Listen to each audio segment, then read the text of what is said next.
to do during these few minutes is to briefly go over some of the fundamental concepts in my work in language acquisition.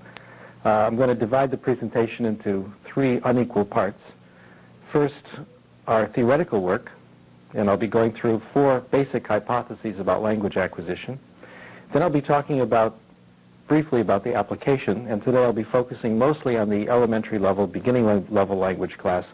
And finally, I'll take a few minutes and discuss why, even though I think the theory is correct, even though the theory has proved very fruitful, there are difficulties in applying it. And I'll say that some of the difficulties come from our students and some of them come from us. To the theory. The theory begins, the cornerstone of the theory is a hypothesis that we've called the acquisition learning hypothesis. It says that we have two very different ways of going about the job of getting better in another language. You can acquire language, you can learn language, and they're very different. Acquisition I've described as a subconscious process. And subconscious really means two things. It means, first of all, while you're acquiring, you don't always know you're acquiring.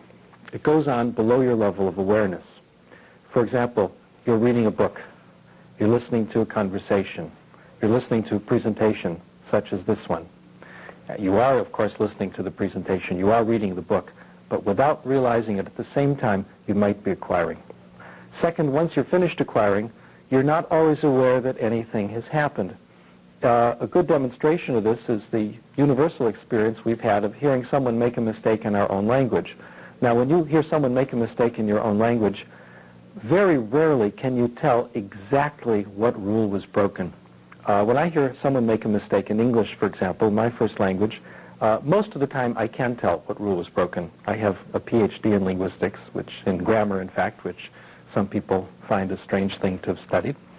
But even despite all this training in grammar, I can't always tell exactly what rule was broken. Instead, I have a feeling that something is wrong, but I can't quite put my finger on it. That feeling for correctness, that feeling for language, is what we call language acquisition. We think everyone can acquire language. Everyone can pick up language subconsciously. Children acquire their first languages. Children acquire second languages.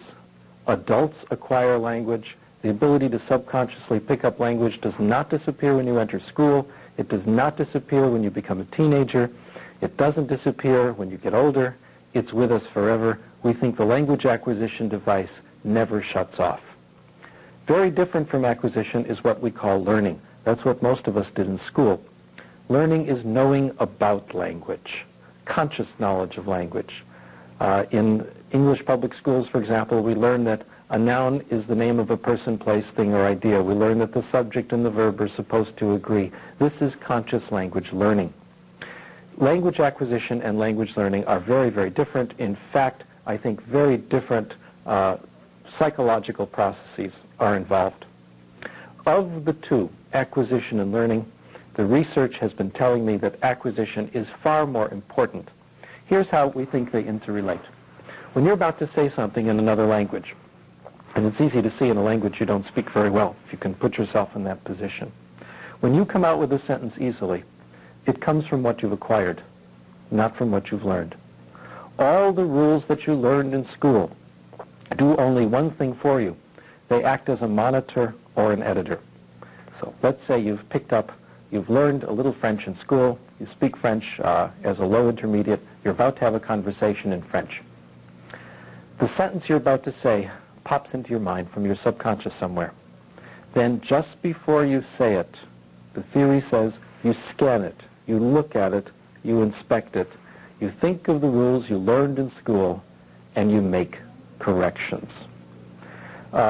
This isn't, I should emphasize, not simply an idea that came from the ivory tower. It's based on research, and the evidence for it is in technical books and journals in the professional literature, but also happens to correspond with the intuitions that many people have about what happens to them when they try to speak other languages.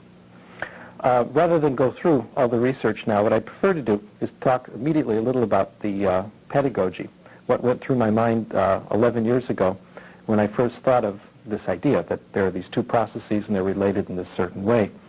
My original idea was this, and I thought it was good common sense. Acquisition gives us our fluency.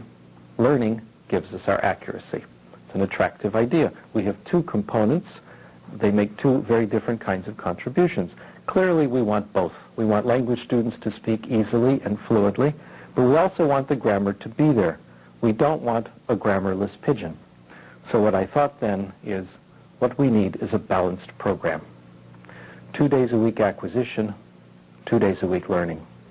2 days a week conversation, 2 days a week grammar. Now, that sounds very fair. The truth must be somewhere in the middle. It has intuitive appeal. Unfortunately, it's wrong. In fact, it's all wrong. What the research has been telling me for the last 10 plus years, no matter where you turn, no matter where you look, the important role is with acquisition. Acquisition gives us fluency and accuracy. For the adult, for the analytic thinking, grammar-loving adult, it's at least 95% acquisition, possibly more. For the child, it's 100%. And I'd also like to admit this to you. No one was more disappointed to discover this than me. As I mentioned briefly at the beginning of this discussion, my graduate work was in grammar. My PhD is in grammar. Like many language teachers today, I love grammar. My life used to revolve around grammar. My best friends are grammarians. I love to discuss relative clauses. The problem is that that's not how language acquisition happens. Language acquisition does not happen by learning grammar rules, by memorizing vocabulary lists. This leads then to our major point. If acquisition is more important than learning, we must ask how it happens. How do we help people acquire language? This is, of course, the major theoretical point for the universities, and it's also the major pedagogical point. If acquisition is more important than learning, that's what we want to happen in our classrooms. Let me begin this discussion by making what may appear to be an outrageous claim. I think we all acquire language in exactly the same way. The reason this is an outrageous thing to say is that these days in education, as many of you have undoubtedly noticed, we're living in an age of individual variation. We're very concerned with how our students are different, not how our students are the same. We're concerned about individual variation in cognitive style and learning style, which side of the brain people are using, etc. And there's a lot of very good research on individual variation. Nevertheless, there are some things we all do the same, and language is one of them. It's as fundamental, as universal, as breathing, as eating, as walking. We all do it, and we all acquire it the same way. The way we acquire language is amazingly simple. We acquire language when we understand messages. When people speak to us in another language and we understand what they say, or we read something in another language and we understand the message, language acquisition will take place. In fact, it's an amazing thing. Language acquisition takes place necessarily. It's unavoidable. You can't help it. Given messages people understand, what we call comprehensible input, the language acquisition device goes to work. It happens subconsciously, automatically, and inevitably. Some of you will recognize some of these ideas from Chomsky's philosophizing, especially from his book Reflections on Language. My contribution to the Chomskyan way of thinking is to claim that not only is there a language acquisition that works in children, but it works for second languages as well. And as I mentioned in the beginning of the talk, it doesn't degenerate. Its function is full till the end of our lives. Okay, so we acquire language when we understand it. This major idea of comprehensible input has two corollaries. One corollary has to do with speaking. Talking is not practicing. The ability to speak another language is a result of acquiring it, not its cause. For example, if you want to improve your English, it will not help you to speak English to yourself as you drive to work in the morning in your car. If you want to improve your French, it will not help you to close the bathroom door and speak French to the mirror. I used to think those things help. Now I'm convinced they don't. The ability to speak a language is a result of getting language acquisition, not its cause. In fact, you can look at your own experience to see that this is so. If you've ever been a student in a language class, you can see this. If you give adults comprehensible input, if they understand the messages, in a good language class, after a week or two, 10, 15 hours on the average, my experience has been that talking simply comes. It emerges on its own. You literally can't hold it back unless there's some kind of block, which we'll talk about later. Again, evidence for this is all over the theoretical literature, in my opinion. Many of us have had practical experiences which demonstrate that it's so as well. Children who come to countries, immigrant children, for example, limited English proficient students in the United States, for example. Typically when they arrive, they don't start speaking right away. There's usually a period of several months until they start talking. What we typically see then, when children do start to speak, is that their speech follows a certain natural development in language acquisition. Certain things come early, certain things tend to come in the middle, certain things come later. And after a year or so, they're typically, if they're in an input-rich situation, speaking fairly well. When they start to speak, it's not the beginning of their language acquisition. When they start to speak, it's the result of the comprehensible input they've gotten over the few months of what we call their silent period. Another corollary of this important idea of comprehensible input has to do with the kind of input we present to people.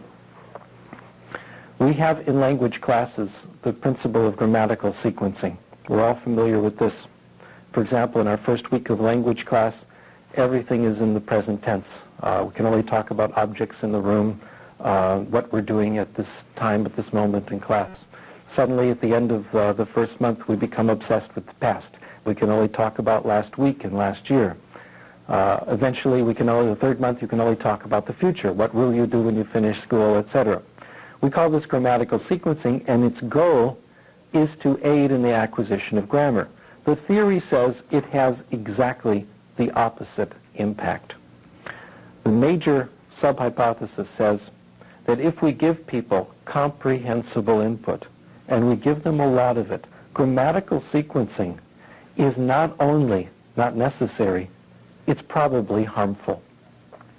Let me repeat that a major goal of language class is not just to bring about grammatical fluency in students, it's also to get the maximum level of grammatical accuracy.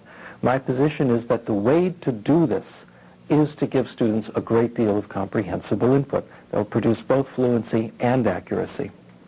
The theory says that if enough input is present, if there's a rich source of comprehensible input, all the rules that the students are ready to acquire, examples of all these rules will be there in the input. If you compare, I think that grammatical sequencing has insurmountable problems that comprehensible input handles with ease. Let me just give you the feeling for a couple of these problems. Let's say you're taking a standard language class. Say it's French, and it's at the beginning level. And today is past tense day. Today's the day we're going to review the past tense. And you're absent. You're sick. You can't come to class. Something's wrong. Well, the way we currently teach language, it's too bad. You've missed the past tense. You've got to wait till next year when we go through the whole language syllabus again.